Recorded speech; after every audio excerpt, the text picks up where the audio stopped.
Good morning. Welcome back to Old Guy REI.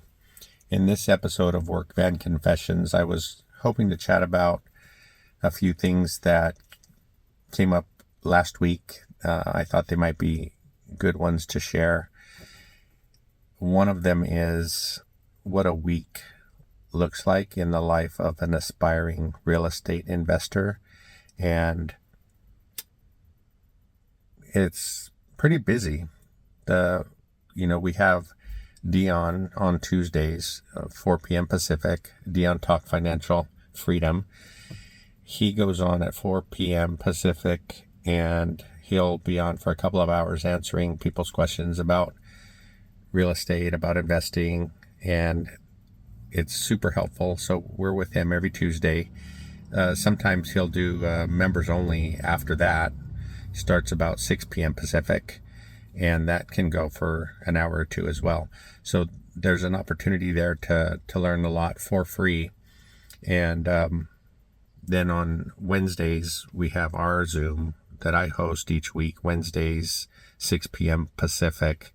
And we go usually for about 3 hours a night. And then that started with the thought of coming together to help newer investors who are having a hard time getting started or learning how to analyze properties, picking a market, things like that. So I personally am not super experienced. We've only been doing this for about 3 years, but a lot of the other people that join us in the group, have a lot more experience. They're doing different types of investing. They've done a lot of different like seller financing and different ways to acquire properties. So that's helpful. So it's not just what I have to bring to the table. I'm hoping that by hosting it, and people joining in, all the different levels of experience will help all of us in the group. And then on Sundays, Matt, the lumberjack landlord, has his live where he comes on for a couple hours to answer questions for people. And that is 8:30 Pacific. And he's on the East Coast, so it's 11:30 for him, but he brings a lot of value. We've taken both courses. We've taken Deanne's course and we've taken the lumberjack landlord's course, and they've helped us immensely. We also are part of the school community, Michael Zuber's school community, and he's been bringing on some awesome guests. You do have a $20 a month fee to join that one, but I think it's well worth it. He has, Millionaires on his channel that he brings on each month, different people each month, and sometimes we're able to join in and ask questions live. So that's a really great place to learn as well. And those are different days of the week, different times of the month. But there is a calendar. You can check in and see what's coming up. So you'll be ready if you can to hop in there on a live. He also does some regular Q&A sessions where we just get to come in and ask questions of him. He's been doing it a long time, so he's got a lot of great information to provide. And then, so as far as the education part for us newer investors, that takes up a few hours a week, but it's well worth it. The other thing that I was thinking was last Friday, we had a property brought to us by our agent in St. Louis. And I was just thinking how far we've come since we started, being able to make a decision pretty quickly whether or not we want to offer on a property. So she brought us this property. It's a small, it's a 3-bedroom, 1-bath home. And so I analyzed it real quick. It took about 5 or 10 minutes for me to check the numbers, make sure it worked for what we're looking to do. And it did. It's a super buy at the asking price, but she thinks it may get multiple offers.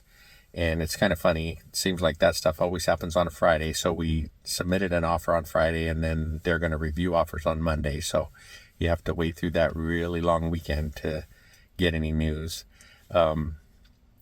So today's Monday, so probably by this afternoon or this evening, we should hear whether or not our offer was accepted.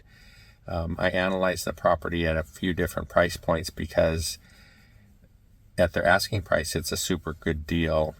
I went up about $10,000. The deal still works as far as our criteria.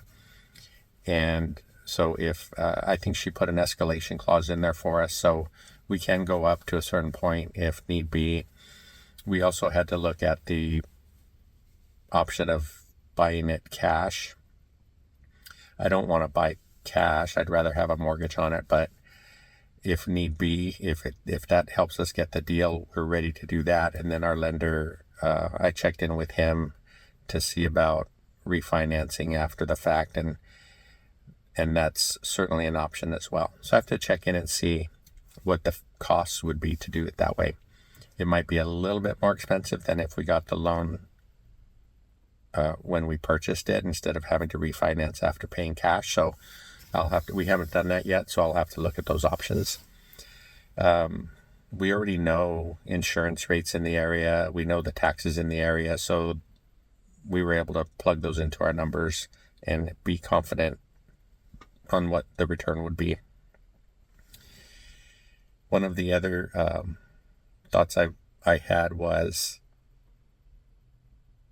just how far we've come in these few years. You know, the first time we tried investing in real estate, we really flopped, and it was a pretty big mess. But that was, I was just thinking, that was 17 years ago. You know, we lost those properties that we tried to acquire in the beginning, didn't have any idea what we were doing, or I didn't, I should say.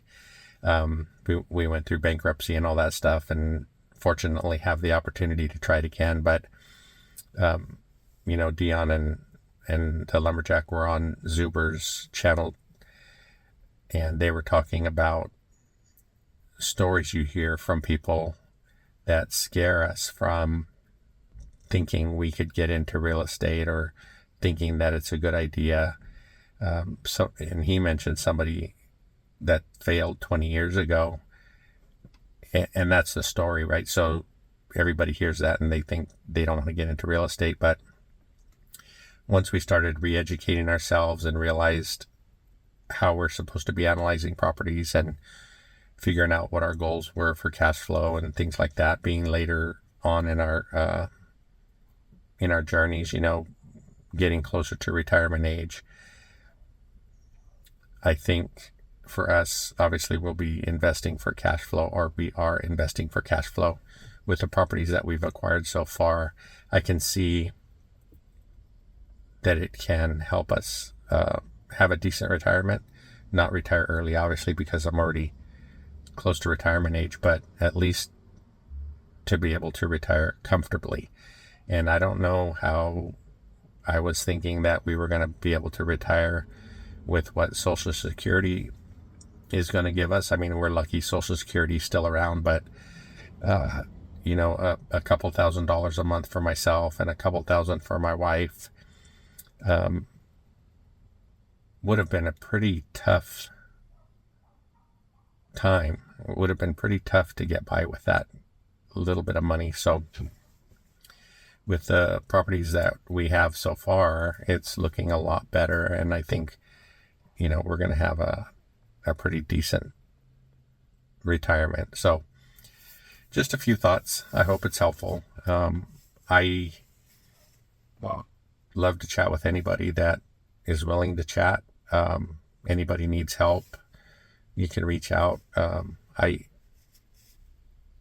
will try to put my email somewhere in here. I'm still trying to learn all this stuff, but anybody can reach out anytime. And I have found that at first I didn't know if I had anything I could offer a new investor as far as help, because we are so new ourselves. But over the course of the last year or two, I find that even things like remodeling questions, right? I'm a remodeling contractor. I've been doing it for a long time. If you have questions about some of your projects, and a few people have reached out, and it's been awesome to be able to help them and help them save time and money, help them do it the right way so they don't have to keep repeating what they're doing or doing it over and over and costing them more money. We've gone over home inspection reports with other investors, to help clarify some of the things that are on those reports. Sometimes they're kind of scary because they're several pages long, and so I'm happy that we're able to help people in that way as well. So I'll check in with you soon. Hopefully I'll have an update on that property, and we'll have a few more things to talk about on the next episode. So thanks for jumping in.